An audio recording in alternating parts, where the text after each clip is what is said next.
prazer recebê-los aqui para que a gente possa conversar um pouquinho a respeito de inovação, direito e tecnologia, aproveitando que nos últimos dias nós temos recebido excelentes profissionais que já militam nessa área e que podem nos trazer um pouco mais de conhecimento a respeito do assunto.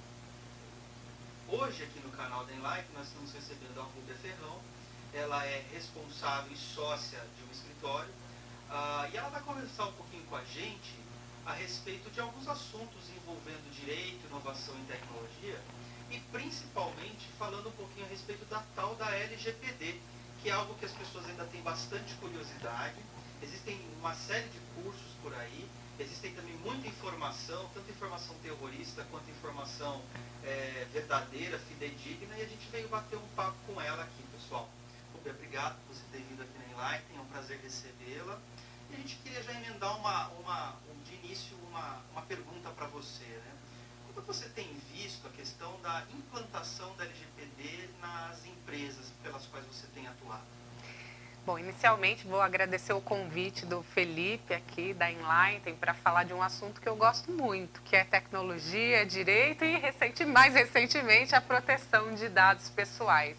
De fato, você tocou num ponto bem importante. Muita gente faz um terrorismo, mas de certa forma, é claro que tudo que muda uma cultura é mais difícil, né, para uma empresa, para o próprio país, se a gente pensar que a gente observa na sociedade um fenômeno muito mais de exposição do que de privacidade.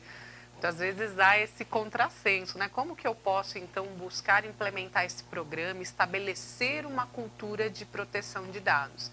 Mas eu diria para você que essa lei era uma lei totalmente necessária, mesmo quando a gente fala em inovação, porque o cenário que nós tínhamos antes da lei era um cenário de insegurança. Então, a lei vem para dizer qual é a regra do jogo. E se eu sei a regra do jogo, eu tenho menos risco no meu negócio. Então, um projeto de conformidade tem que ser visto como uma oportunidade, né, de você, de certa forma, fazer tudo de acordo com os ditames da lei e minimizar os seus riscos. Porque o primeiro ponto que eu te diria, Felipe, é que a lei não proíbe nada. A lei não proíbe, só que ela tem exigências. Então, para a gente estabelecer um projeto de conformidade, a gente vai ter que fazer um projeto de mobilização inicial. Eu preciso, dentro da minha empresa, identificar as áreas que tratam dados, e nós diríamos praticamente todas dentro de uma empresa, a gente tem algum tipo de tratamento. E quando a gente fala tratamento, é porque a lei escolheu esse verbo, tratamento de dados. Mas dentro da palavra tratamento, a gente tem muitos verbos. Então, é coleta, classificação, recepção, distribuição, compartilhamento. Então, praticamente, para memorizar, tudo que você fizer com dado é tratamento de dados pessoais. E o dado pessoal, então, é aquela informação relacionada à pessoa natural, identificada, e aí vem o ponto, identificável. Quando a gente fala em dados que possam tornar possível a identificação, muita coisa passa a ser dado pessoal. Uma geolocalização pode ser um dado pessoal. Uma placa de carro pode vir a ser um dado pessoal. Fora os dados de cadastro, que já prontamente podem identificar uma pessoa, uma fotografia, enfim. Então, esse primeiro aspecto de mobilização inicial vai ser para você fazer um processo de autoconhecimento da empresa. Então, quais dados que nós tratamos, de onde que vieram esses dados, quando que eu encerro o tratamento do meu dado. E eu vou precisar verificar dentro daquela minha necessidade na empresa, qual que é a base legal que me autoriza a tratar o dado daquela forma. E aí vem a inovação da lei, vem o ponto positivo. Antes da lei de proteção de dados, para tratar dados era necessário consentimento. Então, o Marco Civil da Internet fala que nessas relações da internet, o tratamento de dados pessoais, ele está condicionado ao consentimento. E já na nova lei, na lei de proteção de dados, nós temos 10 bases legais. Então, eu tenho obrigação legal, eu tenho execução de contrato, eu tenho tratamento de saúde, eu tenho legítimo interesse, que é um coringa maior, embora tenha mais responsabilidades, não deixa de ser um coringa maior que vem muito em prol das atividades de inovação. Então, a lei, na verdade, vai exigir que você trate esses dados com maior responsabilidade. Então, você quer tratar o dado, ótimo, mas saiba que você tem que ter segurança, isso é um dos pilares importantes da lei, vai ter que ter boas práticas e governança e responder por eventuais abusos. Então, esse que é o ponto importante da lei. Interessante. Ô, Rubel, uma coisa que eu acho que é interessante a gente comentar aqui, até com o pessoal que está nos assistindo ou nos ouvindo, é a sua relação com o direito digital de longa data, digamos assim, né? Porque talvez, acredito eu, que você é uma das pessoas que falava já sobre o assunto quando ele não era uma moda, quando ele era basicamente uma preocupação que se tinha com relação até situações envolvendo o empregado e o empregador, questão de relação do e-mail ser uma ferramenta profissional ou não. Queria que você nos comentasse a respeito de quais foram as principais mudanças que você enxerga militando nessa advocacia do direito digital, que não havia preocupação e que hoje há. Fazer uma clivagem para a gente desses novos tempos que nós temos hoje em dia. Inicialmente agradeço aí por me considerar, né, uma dessas especialistas da área, mas de fato esse ano aqui eu trabalho com direito digital desde 2003, eu ainda era uma estagiária e em 2005, quando eu me formei, desde então com 15 anos praticamente, eu só trabalho com o direito digital. Então os impactos do uso e do mau uso da tecnologia nas relações humanas. E o que eu observei, eu pude pegar o período antes de existência de leis específicas e agora com maior volume de leis próprias da área.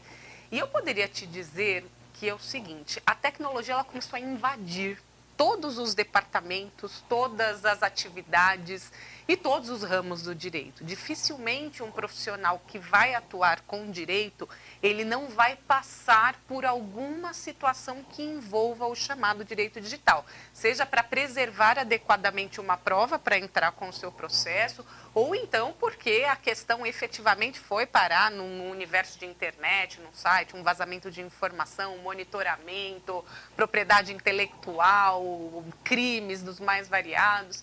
Então a gente vê o seguinte, que a nossa lei, a gente tem leis próprias voltadas ao universo do digital, então e aí que a questão tecnológica é própria dessa conduta, como é o caso da lei de crimes eletrônicos, em que o bem protegido é efetivamente o sistema, é efetivamente os dados informáticos, como a gente tem leis que se aplicam indiretamente. Então, se a gente parar para pensar, antes dessas leis específicas, a própria Constituição era uma fonte legal importante, porque o artigo 5º previa uma série de direitos que não importa se é no ambiente online ou offline. Então, quando a gente fala em privacidade, em sigilo de dados, liberdade de expressão, vedado anonimato, segurança, tudo isso já estava lá na Constituição, né?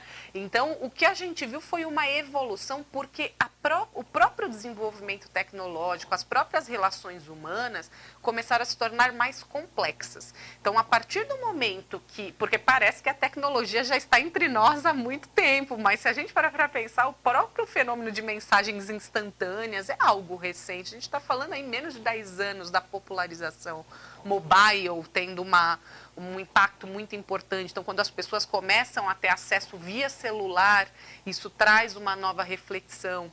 E a gente vê uma nova etapa de ferramentas particulares sendo utilizadas em prol do ambiente de trabalho e uma mistura daquilo que é o seu universo pessoal, leia-se os seus aplicativos de mensagem, que muitas vezes você coloca em prol da empresa e acaba instalando até mesmo no computador. Então, tudo isso vai gerando, parece que é um ciclo. Nós começamos lá atrás, quando o funcionário usava o computador da empresa, porque ele não tinha como acessar via celular. Então, ou ele acessava da sua residência, ou ele acessava efetivamente do computador da empresa. Aí nós fomos tendo uma evolução, as pessoas com mais facilidade de celular, mas parece que as coisas voltam, porque agora a própria pessoa instala o seu dispositivo pessoal no computador corporativo. E aí começam reflexões, até que ponto eu posso monitorar um ambiente que não é o ambiente da empresa, é o ambiente pessoal. Então, todos esses aspectos, eles foram convergindo. A própria lei, por mais que ela tente especificar, ela nunca vai conseguir acompanhar a tamanha velocidade, né, do desenvolvimento tecnológico. Então, compete a nós, profissionais, irmos fazendo essas pontes. Então, como que eu garanto dentro de um ambiente de trabalho, um ambiente seguro, em que eu proteja a minha propriedade intelectual, principalmente, mas eu garanta minimamente aí a proteção da privacidade dos meus colaboradores. Então... Rúbia, agora uma outra coisa que a gente também quer aproveitar seu tempo aqui para abordar contigo, é porque muitas pessoas nos assistem, né, nos canais da Enlighten, e eles são basicamente estudantes de direito, bacharéis em direito ou advogados que acabaram de receber a tão sonhada carteira de ordem.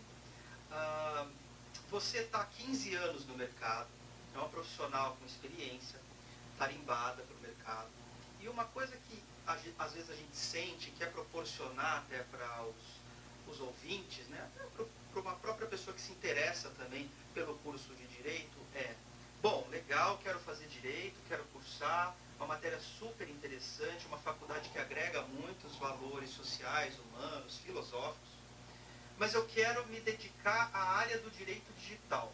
Qual seria a dica ou as dicas, sugestões que você daria para essa pessoa que está querendo trabalhar nessa área de direito digital? O que ela tem que fazer para ela conseguir um lugar ao sol?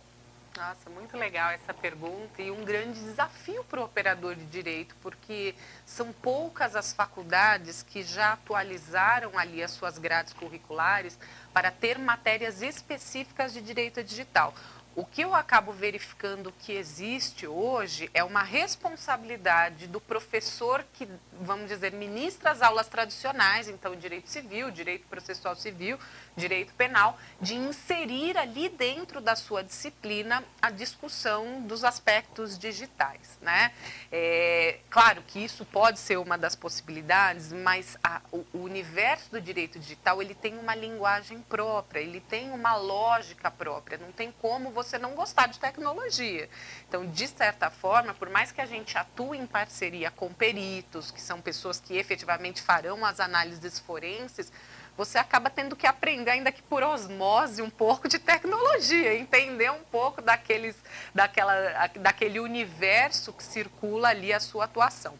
Então, uma pessoa que quer entrar nessa área, eu vejo que o primeiro ponto é ser curioso. Então, ele vai ter que buscar ali, hoje a própria internet nos oferece muito conteúdos. Veja-se aqui o canal da Enlighten, que traz tantos conteúdos relacionados à inovação. Então, ele pode começar seguindo pessoas que são referências na área, que acabam trazendo conteúdos, trazendo insights de coisas que estão sendo discutidas. Mas eu diria para você começar, que eles poderiam, se não tiver na faculdade essas disciplinas eletivas de direito digital, eles tentarem buscar fazer uma pesquisa acadêmica por conta própria, porque durante uma faculdade são vários os trabalhos que podem ser feitos, o próprio trabalho de conclusão de curso.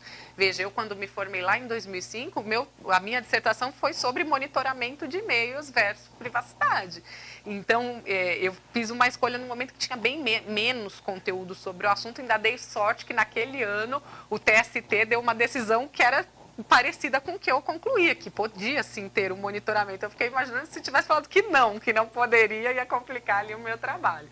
Mas fato é que o estudante ele pode ir trazendo ali para a sua área, né, para os trabalhos da faculdade, questões. Então vamos supor que o professor fale, vamos falar de crimes contra a honra. Tenta fazer esse vínculo crimes contra a honra na internet. Há provas, e as provas digitais, o documento eletrônico, o contrato eletrônico. Então isso seria uma das primeiras possibilidades. E mais, o estágio. Se a pessoa conseguir, dentro desse período que é importante estagiar, ou dentro de um universo de empresas de tecnologia, ou então em escritórios que tenham essa atuação de direito digital, certamente o trabalho dele vai ser mais facilitado, porque ele vai ver na prática.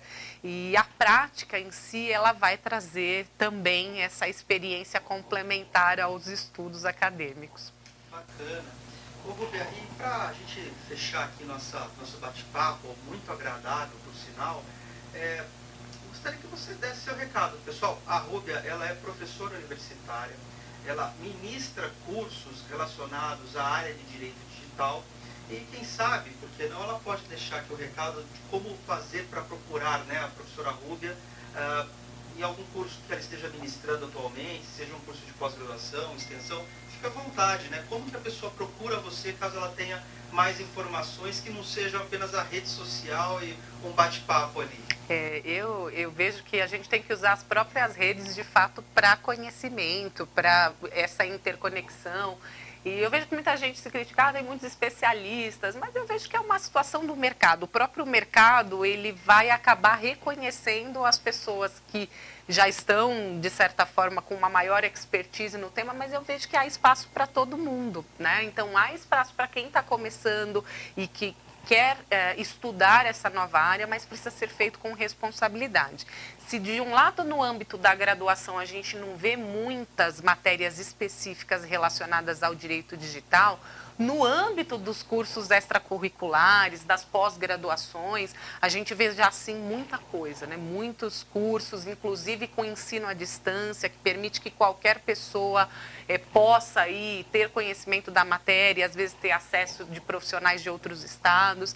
Então, de fato, isso pode ser sim um começo para a pessoa trilhar. Eu estou desenvolvendo agora um curso de Direito Digital, em breve eu vou lançar, enfim, numa determinada plataforma, e pode ser uma oportunidade para quem quiser conhecer comigo.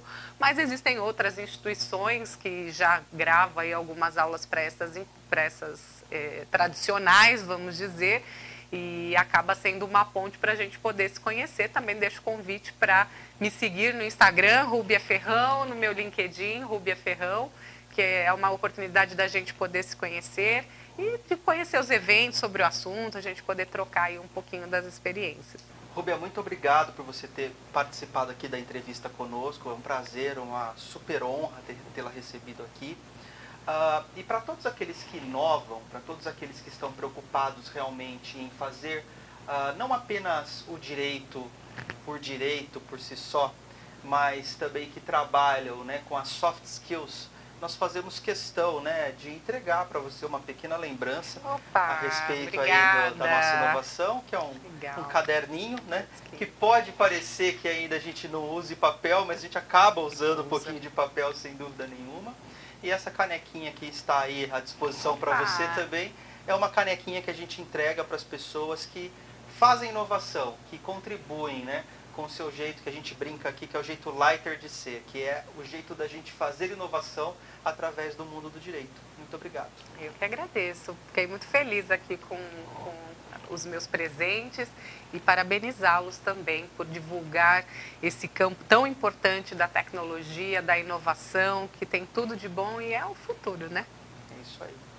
Acompanhe os nossos canais na Enlighten, no LinkedIn, nas redes sociais. A gente vai deixar abaixo da descrição desse vídeo para que você continue assistindo o Enlighten Entrevista. Até lá!